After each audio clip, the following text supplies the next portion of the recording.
Yoo-hoo! Hello, hello. It's me, Tie-Dye, from Isolation Land again. And it occurred to me today, because I was procrastinating going out on my walk, I was procrastinating going back through the multitude of pictures. I was procrastinating working the garden. But I thought, oh, I'll just come and give another hint and tip for self-isolation. Should have done this a long time ago because a lot of people have asked about the no-poo method. It has nothing to do with constipation. It has to do with foregoing conventional hair care products. Now, I know a lot of people are far too finicky and far too self-conscious about their hair, and that's fine. That's your gig. But I strive to eliminate as many toxic chemicals and plastic in my life as I can. So I began no poo, no shampoo. It dawned on me, this is 2020, six years ago, something like that. And so much better. My hair used to be stringy, oily. I really needed to wash it every day. But since I have done this, okay, it has been now, of course, as my hair has gotten whiter and whiter, all the white hair comes in frizzy little pubic hair, kind of whiteys, and it's kind of fluffy anyway.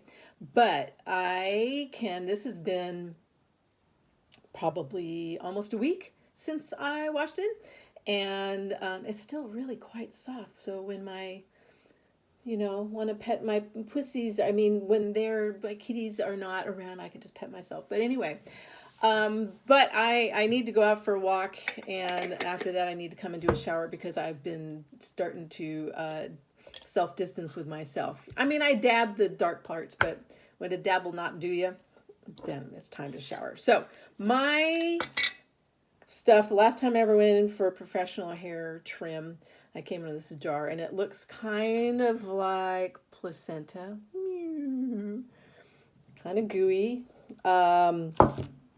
But it works really well. Started with a detox with a mask, a hair mask with bentonite clay, rosemary tea, vinegar, and so the first time or two, it took me probably 3 weeks for my hair to detox. So that's why this is the perfect time. Nobody's gonna see. Nobody's gonna care that your hair isn't perfect. So if you want to detox, start in the bathroom. Start with your hair care products. Start with the other products. But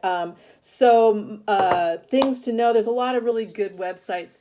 Beware of anybody that says just use baking soda and apple cider vinegar, because those aren't detoxing your hair. They're just stripping your hair completely, because your hair is about 4.5 to 7 in pH balance, and those are like 9.5 Castile soap. I mean, if you get in a pinch or something, you can use those. But better products, better things. They're kind of broken up into saponins. Those are things that cleanse your hair without drying it out. So I use yucca root, ground up yucca root. Your clays clean as well as condition your hair because there's a lot of minerals in them. And so those are very good. I use bentonite. That's what I have. Then your detangling herbs. Now, apple cider vinegar, like 1 part apple cider vinegar to 3 to 5 parts of water, works really nicely as a rinse. But detangling herbs are mucilaginous, kind of, that little slimy kind of. It's because that little booger, look at that little red booger. Yeah. That is, I use slippery elm, but you can use marshmallow. There's other kinds of herbs that are that. Slippery elm is also very good for your stomach if you have stomach issues. So a multi-purpose herb there. Most of these are conditioning herbs. I use amla and hibiscus flower, which is what makes it red. And then humectants like aloe vera. I used a little of glycerin, non-GMO, organic, food grade glycerin, and a little of honey, and that's what I do. It doesn't suds up, but it cleans your hair really well, feels soft. I just towel dry it and let it go, and then I finally brush it maybe a day later. I kind of groom myself like Airedales. I think they just pull the hair, and that's kind of what I do. I'll run my fingers through it, and it'll just be pull all the loose hairs out. But Anyway, so no poo, no poo. I'll leave some links below. So if you are feeling adventurous and want to forego all the chemicals that are in most of these hair care products, there you go. The other thing is tooth powder. Woohoo! I was really lazy, so I made, oh, I don't know what that is in there.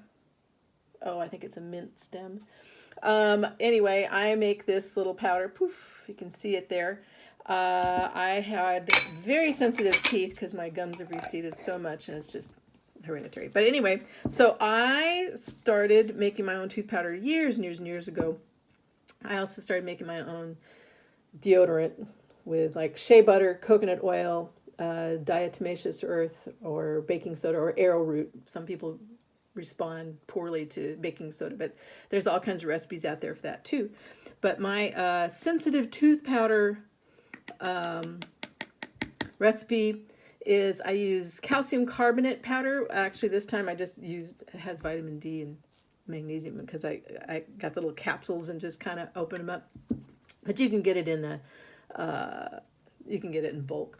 I use bentonite clay and diatomaceous earth, but it is food grade diatomaceous earth, not what you get in the garden center. Food grade. You can get it. I got it at Lima's, an animal supply place. I use it for the chickens to keep mites off of them, and sometimes I'll dose the cats with it too. But you can. It is kind of edible. So food grade diatomaceous earth. I also used baking soda. I use xylitol to kind of make it a little more palatable. Tastes a little bit better. But only get non-GMO from birch trees. They make it from corn as well, but get birch trees. That's the natural byproduct there. I also use ground ginger, cinnamon. I took a couple of green tea bags and some dried mint from my yard and ground those all up because those are good for your breath. And then I also used clove. Of course, I doubled my clove in here by accident, kind of, because I lost track of what I was doing. And so now my mouth feels like I've been shot up with penicillin, but it's kind of exciting. So anyway, this is also my totally biodegradable toothbrush from Zero Waste Cartel. It is bamboo, and the fibers are natural bristles, and it's held up really well. So the thing is about this, it's kind of fun, is it looks like you're brushing your teeth with dirt. Isn't that fun? It's really good tasting dirt though, and there aren't any worms in it. But I'm sure you could probably figure that out if we really wanted to. But anyway, just what you wanted to see, someone brushing your teeth like that up close and personal. But the deal is all these ingredients won't hurt you. Not like the fluoride and the binders and all the other crap that you get in toothpaste. So anyway, so there are your hot homebound tips for the day. No poo, good time to do it. They may be reassessing that whole 30-day opening up the country thing. So we have plenty of time to do this. And just get your baking soda. Brush your teeth with your baking soda. Save your mouth. Your mouth is like this massive porthole to your health for the rest of your body. And think about your shampoos. Your skin is your biggest organ, all the stuff that you're absorbing. So think about that. So meanwhile, stay home, stay safe, stay healthy. Love you, miss you, bye.